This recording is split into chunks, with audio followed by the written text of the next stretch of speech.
Okay, so I just stumbled upon this game called Tower of Time, and it's like tower defense meets time travel.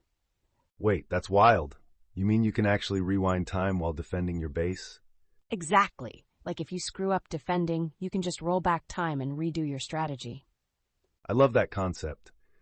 So it's not only about placing towers, but also about timing your moves. Right.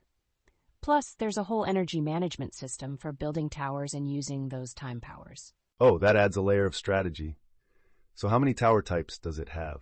There are basic turrets, sniper towers, splash damage towers, and even slowdown towers. Dude, that's a solid variety. I can totally see how this would keep you on your toes.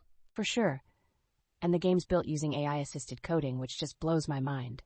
Wait, really? AI actually wrote most of the code. How does that even work? Yeah, the dev reportedly used Claude Sonnet 4 as their LLM for coding support. Super advanced. So they're essentially collaborating with AI? That's fascinating. Exactly. But they learned that while AI speeds up prototyping, it can also write too much code. I can see how that might get messy. Did they mention how to deal with that? Yeah, they suggested using debug logs if the AI gets stuck, and to rephrase prompts when necessary. That's super practical advice. It's like navigating a conversation with an overenthusiastic friend. Haha, exactly. And they shared that it's essential to provide context for it to be effective. Makes sense. Context helps AI understand better. Are they using a specific tech stack for this? Totally. They're using Phaser 3 for the game engine and TypeScript for the language. Oh, Phaser is great for building games. What about the project structure? They have a neat structure, scenes, prefab systems and components all organized. Super organized. That's a great way to manage complexity, especially with time travel involved. Right? It gives them a solid foundation to work with as they build out the game. I'm curious about the actual gameplay. Like, how do you balance defending with rewinding?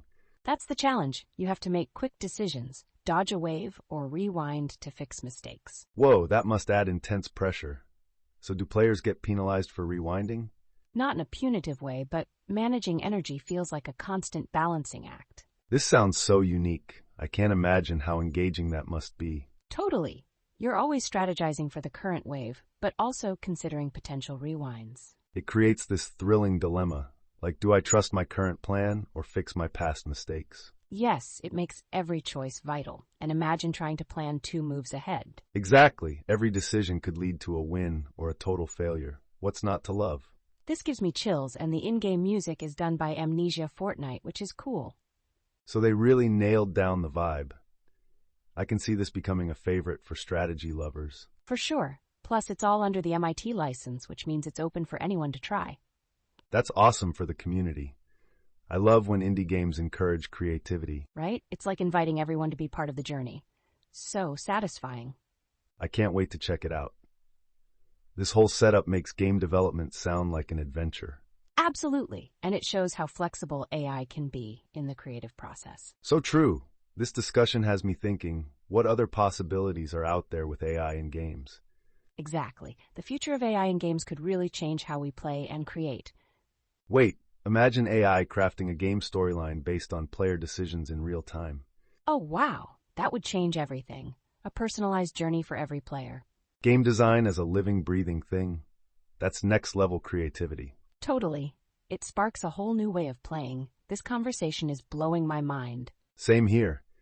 I can't wait to see what comes next in this evolving gaming landscape.